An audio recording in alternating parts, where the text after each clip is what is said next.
Hello students, let us start the new chapter, chapter number 10, gravitation. Now, to understand the gravitation, let us understand the force which we have already done.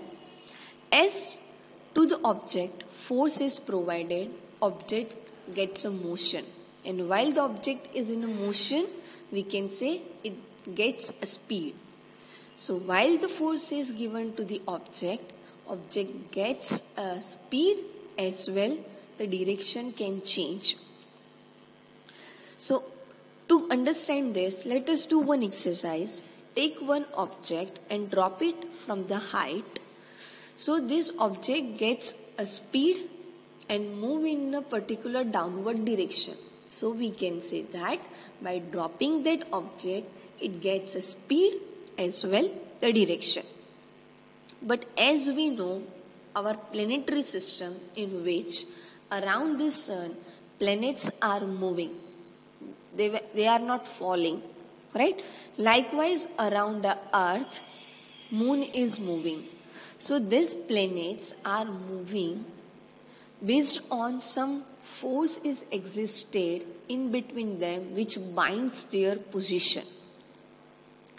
So this forces Newton thought about it and get some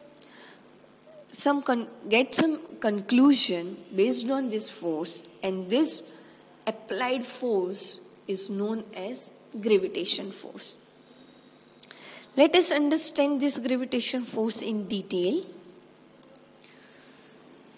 As any object we are throwing upward side. For example, if any object we are throwing upward side, so we are giving a force and push that force that it should move in upward side. So a certain distance is covered by the object at upward side, but after reaching at certain distance, again it start to fall at downward side, right? So here we are providing a force at upward side, but after reaching at certain distance based on the amount of force, now it will not hang in the atmosphere. It started to move in downward side. So while it is moving at upward side, it has a different speed and different direction. But while it started to fall in downward side, again its speed and direction will change.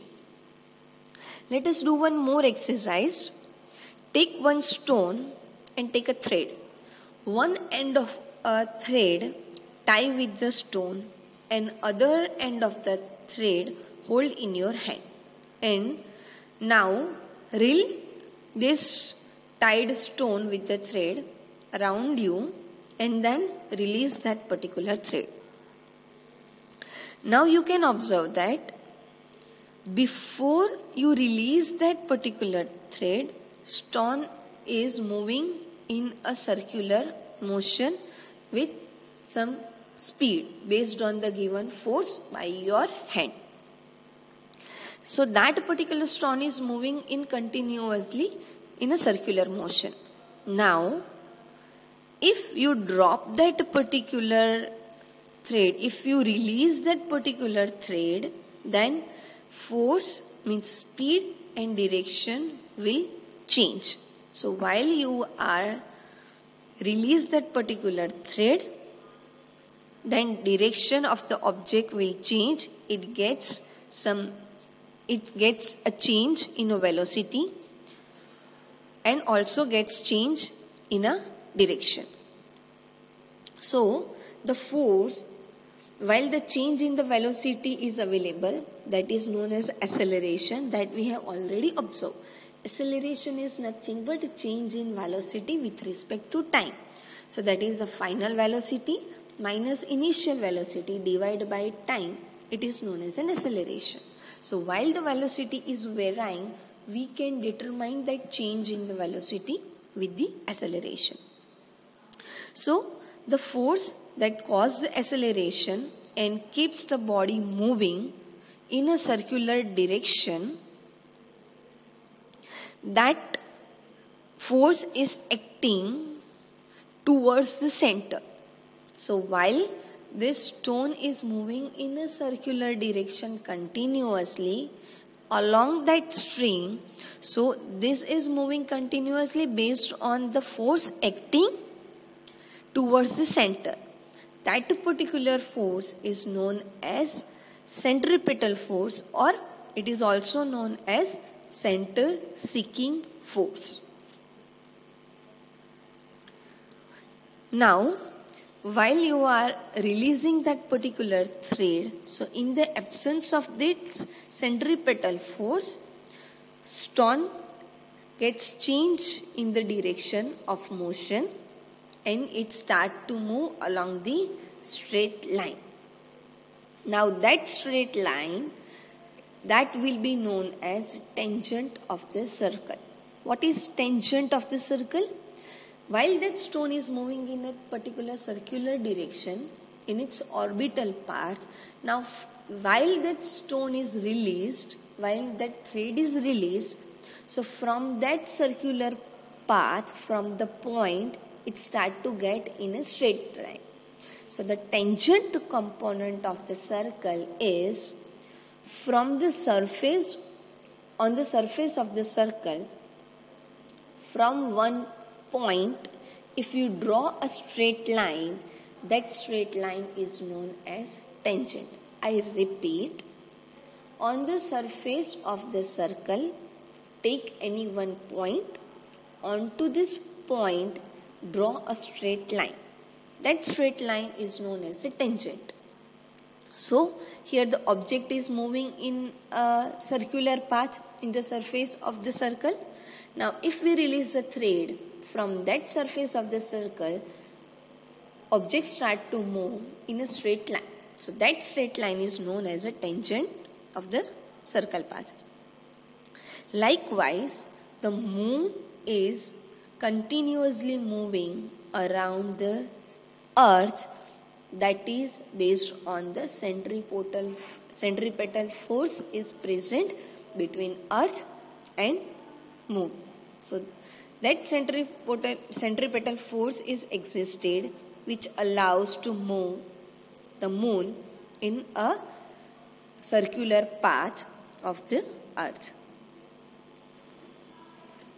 If that centripetal force is not existed, then moon supposed to move in a straight line, which is not existed. So we can say that centripetal force is provided by the earth, which gives the attraction force from the earth towards the moon, and moon is continuously rotating in a circular path.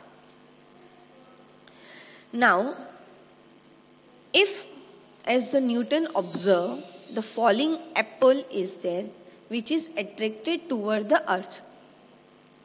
As Newton is observed and he started to think about the force based on this condition, as we know that as the apple is falling from the tree, it is moving downward side towards the earth. So,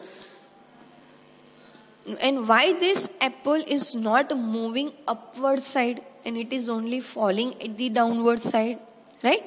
So this is based on this condition, Newton gets some law of the force that we can directly applicable over it. That laws of force we have already done in previous chapter.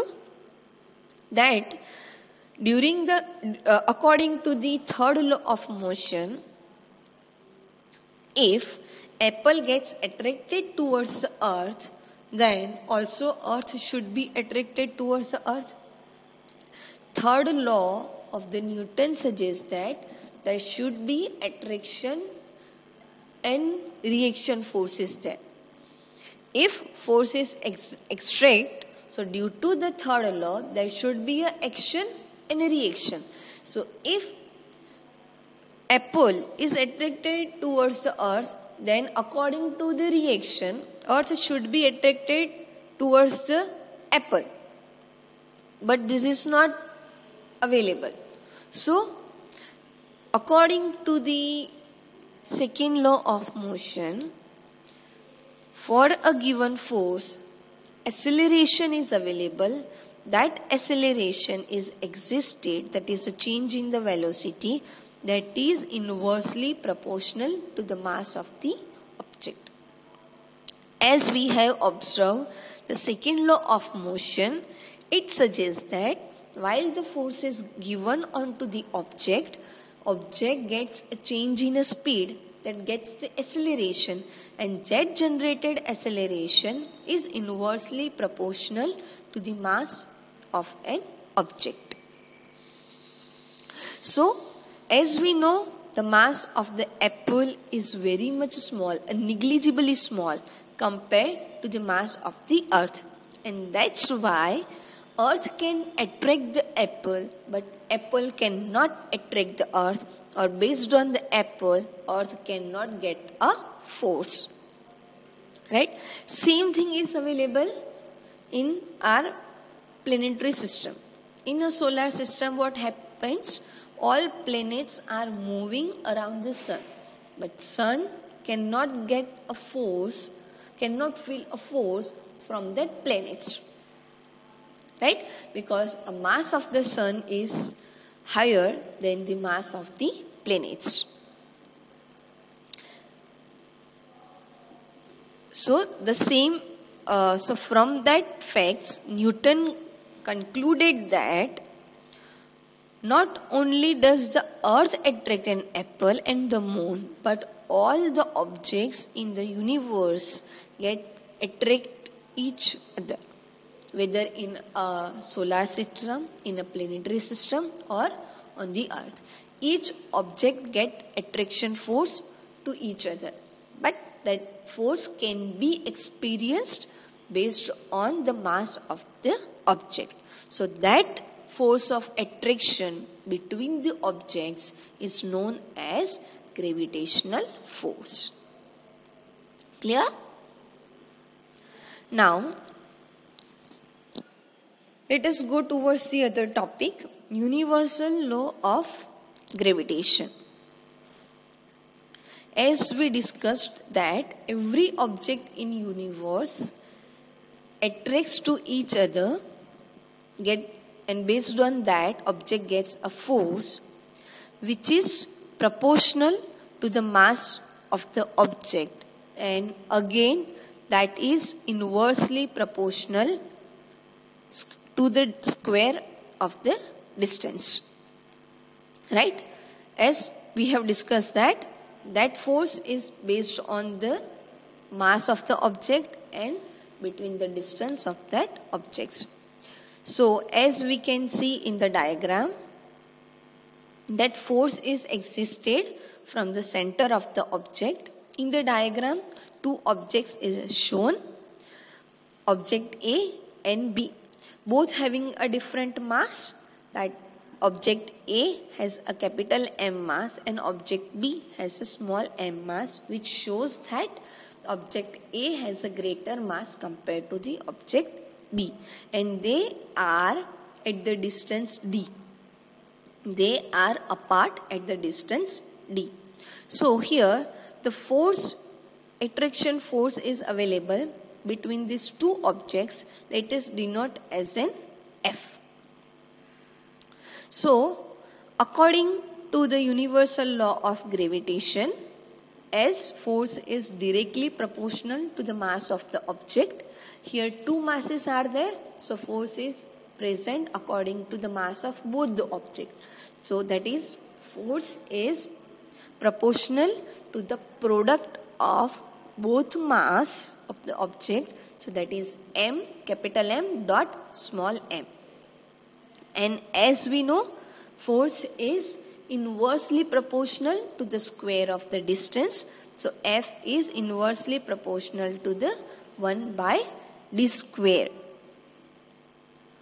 So by combining both the equation, we can say that F is proportional to the m cross m by d square. And while we are removing this proportionality, we can place the constant, and that constant is defined as n g. So g is known as universal gravitation constant. Now we want to get the value of that G constant, how much that gravitational constant force is existed. To get the value of that G, make the subject of formula of G, so that would be Fd squared equal to G m dot m, and from that make this subject of formula G, so that would be Fd squared by m cross m. Now we want to get the unit of that G, gravitational constant. So for that we need to place unit of each value existed in equation. So unit of force is Newton. Unit of D, distance, is meter. Here D square is there. So meter square is available. So in the numerator, unit becomes Newton into meter square. Now in the denominator, mass is available, m into m. SI unit of mass is kilogram. Here two masses are there, m dot m. So kilogram into kilogram. So that is kilogram square. So unit of G is Newton into meter square divided by kilogram square. Or we can write that Newton into meter square into kilogram raised to minus 2. And the value of that G is derived by Henry Cavendish. By some of the experiments, he received the value of G, and that is universally accepted, that is 6.673 into 10 raised to minus 11 Newton meter square kilogram raised to minus 2. Let us go through the example. The mass of the earth is 6 into 10 raised to minus 24 kilogram, and that of the moon is 7.4 into 10 raised to 22 kilogram. If the distance between the earth and the moon is 3.84 into 10 raised to 5 kilometer, so calculate the force exerted by the earth on the moon. And the constant value G is, by the rounding value, that given 6.7 into 10 raised to minus 11 Newton meter square into kilogram raised to minus 2. So here we need to get the force present between earth and the moon. For that, mass of the earth and mass of the moon is given, and as well the distance is given between earth and the moon. So force equation, we have force equal to G into m by d square. So all the values are given for G constant, m that is the mass of the earth, small m that is the mass of the moon, and the distance between these two, that is the d. Place the value of each parameter and exert the value of the force, and that is available 2 into 0.1 into 10 raised to 20 Newton. Clear? So here we are going to end this session. Hope you understood. Thank you.